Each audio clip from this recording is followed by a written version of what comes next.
السلام زخبركم تخاتاتلتي مدبات هدمونا تي بي اكسترا كم يتصنحو لومبار بزعبا إرتراوين جياشو كام مسرح فيزا نيت مخانم زغلص حبريتان بومبر كلل تግራይ ነበር ዶክተር ደብረጽዮን ገብረ ሚካኤል ዘምለቆ حقን አሜሪካ ብለል ኢትዮጵያ ትገብሮ ዘላ ጻውጥን ቃልን ዝትንትን ሓጺር እዋናው ትሕስተ ዜና ሒዝና መጺና ኣለና ሼር ላይክ ሳብስክራይብ ብምግባር ከሞትሩ ክሳብ ፍጻመ መደብና ምሳና ሓቢርኩም ክጽንሑ ብኽብሪ ንዕድም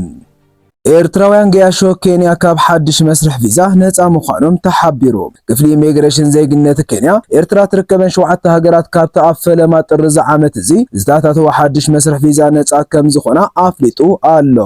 በዚ ምኽንያት እዚ ድማ ኤርትራውያን ዜጋታት ካብ ናብን ኬንያ ብነፃ ክገሹ ክኽእሉ እዮም እዘን ምስ ኤርትራ ተዘርዚረን ዘለዋ ሃገራት ኣፍሪቃ ድማ ኣቀዲመን ምስ ኬንያ ስምምዕ ነፃ ምንቅስቓስ ዜጋታትን ዝተፈራረማ ምዃነን ክፍለጥ ተኻኢሉሎም ኤርትራን ኬንያን ድማ ብመንገዲ ፕሬዝደንት ኢሳያስ አፈወርቅን መዘኑ ዊልያም ሩቶን ኣብ ለካቲት 2023 ዜጋታቶም ካብ ናብን እተን ሃገራት ብዘይ ዝኾነ ይኹን ቪዛ ክንቀሳቐሱ ከም ዝተሰማምዑ ይዝከር ከምዚ ፍለጥ ኤርትራውያን ገያሾ ነዚ ዕድል ተጠቂሞም ንኬንያ ብዘይ ቪዛ ካኣቱ ጸኒሖም እዮም ይኹን እምበር ብሰንኪታ ኣብዛ ዓመት ዝተኣታተወ ሓድሽ ኣገባብ መስርሕ ቪዛ እቲ ሃገር ጉዕዞኦም ክትዓናቐፍን ገለ ድማ ካብ ማዕርፎ ነፈርቲ ናብ ዝመጽኡ ክምለሱ ከም ዝተራእዩ ናይ ቀረባ ትዕዝብቲ እዩ እዚ ከምዚ ኢሉ እንከሎ ሚኒስትሪ ሕርሻ ኤርትራ ንጸባን ውጽኢት ጸባን ዘተኮረ ናይ ክልተ መዓልቲ ዋዕላ የካይድ ከም ዘሎ ክፍለጥ ተኻኢሉሎ እቲ ትማል 21 ለካቲት 2024 ኣብ ሆቴል ኣስመራ ፓላስ ዝተኸፍተ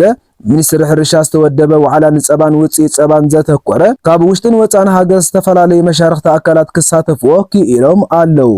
ኣብቲ ኣጋጣሚ ሚኒስትሪ ሕርሻ ኣቶ ኣረፋይ ነበርሀ መደረ ክስምዕ እንከሎ ነዚ ዓውዲ ብዝምልከት ድማ كساب إسرا زخونو مصنعتوين ورقاتي كقربو تثبيت يجبر مينستري حرشا استفالالي حرشاوي اندستراوي فرياتن من مسرحن آتوكيرو بقصالي تماساسالو على عودة مصنعتن كودد مصنحو زفلت كوينو حرستو تافرتن اتهاجر كابد حرن لمداون أقبابات حرشا ملو بملو ناب زمناو نتفتات حرشا نخصاقاقرو حقاز مدرخ مخانو تابت يقلتو ازي وعلا ازي دما كساب صباح إسران سلستن لكاتيت 2024 كقصل مخانو كفلت تخايل اللوم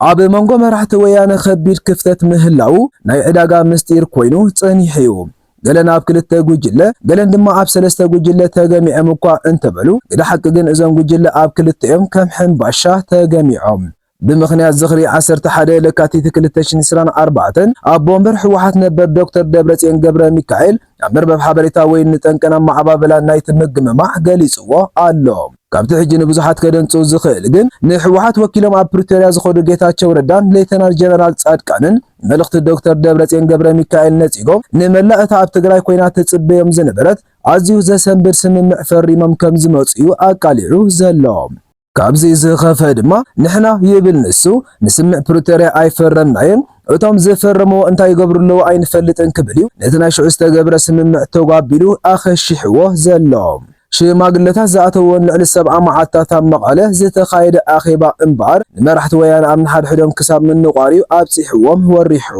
ዶክተር ደብረጽዮን ገብረ ሚካኤል ብልጽግና ወይ በኸፊል ወይ ብምልእኩም ናባና ተጸንበሩ ኢልና ክብል ዝተኣመኖ ሓቅ እምበር ኣብ ውሽጢ ወያነ ዘሎ ምግምማዕ መፈወስ ዝተሳእነ ኮይኑ ምህላው የእንፊቱ ኣሎ ልክዕ ከምቲ ፕሬዝደንት ኢሳያስ አፈወርቂ ኣብ ናይ 2023 ቃለ ምሕተት ዝገለጸ ድማ መራሕቲ ወያነ ኣብ ፕሪቶሪያ ምስከዱ ፍሉይ ልኡኽ ኣሜሪካ ኣብ ዞባ ቀርኒ ኣፍሪካ ኣምባሳደር ማይክ ሃመር ካብ ዋሽንግተን ዝተማልኦ ሰነድ የንፈርሙሉ ተባሂሎም ወኪላት ጌታቸውን ጻድቃንን ውን መቐለ ኣብ ናይ 360 ዲግሪ ከበባ መንበር ኣስተብሂሎም ብምንባሮም ነቲ ሰነድ ብዘይ ነፈረገም ክፍርሙሉ ተቐሲቦም ዶክተር ደብረጽዮን ገብረ ሚካኤል እምበር ነዚ ንግዚኡ ካብ ህዝቢ ትግራይ ተኸዊሉ ጸንሐ ሓቂዩ ከይፈተወ ኣምሊቑ ዘሎም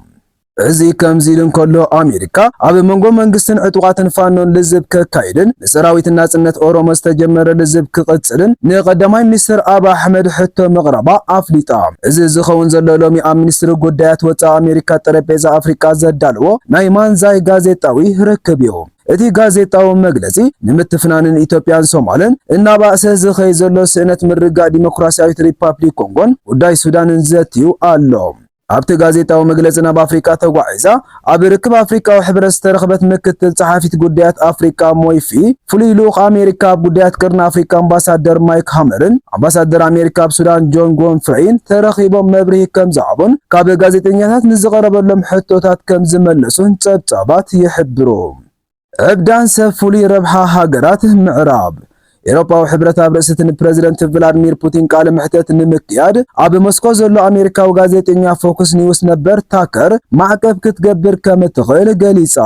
ታከር ካርልሶን ምስ ቴሌቪዥን ፎክስ ኒውስ ዝዓይኳ እንተነበረን ብዘቕርቦ ሓያልን ፈታሽን ነቐፌታዊ ሓዘል ፖለቲካዊ ትንታኔ ግን ካብታ ማዕከን ተሰጊጉ ክወፅእ ዝተገብረ ክድሱ ኣብ መርበብ ኤክስ ትዊተር ብቐጥታዊ መስመር ኣብ ዘካይዶ መደባት ግን ብዓሰርተታት ሚልዮናት ዝቑጸሩ ሰዓብቲ ከም ዝረኸበ ክንከታተሎ ዝጸናሕና ሓቂ እዩ። ከም ዝዝከር ኣብ ወርሓት ነሓሰ 2023 ምስ ናይ ቀደም ፕሬዝደንት ኣሜሪካ ነበር ዶናልድ ትራምፕ ኣብ ዘካይዶ ቃለ መሕተት ኣብ ውሽጢ 24 ሰዓታት ዘይመልእ ግዜ ለ150 ሚልዮን ሰማዕቲ ከም ዝተኸታተልዎ ይዝከር። በዚ መሰረት እዚ ድማ እቲ ምስ ፕሬዝደንት ቭላድሚር ፑቲን ኣብ ማሕበራዊ ማዕከን ኤክስ ዘካይዶ ቃለ መሕተት ዛጊት ክንደይ ተዓዘብቲ ከም ዝረክብ ንምግማቱ ኣየሸግርን እዩ። እዚ ክስተት እዚ ድማ ድሮ ንሰብ ፍሉይ ረብሓ ሃገራት ምዕራብ ናብ ዕብዳን ዝወስድ ተርእዮ ኮይኑሎ።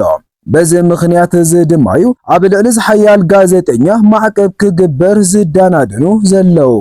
ንሎሚ ዝተዳለወ ሓፂር እዋናዊ ትሕዝቶ ነዚ ይመስል። ኣብ ቀጻሊ ብኻልእ መደብ ክሳብ ንራኸብ ሰሰናዩ።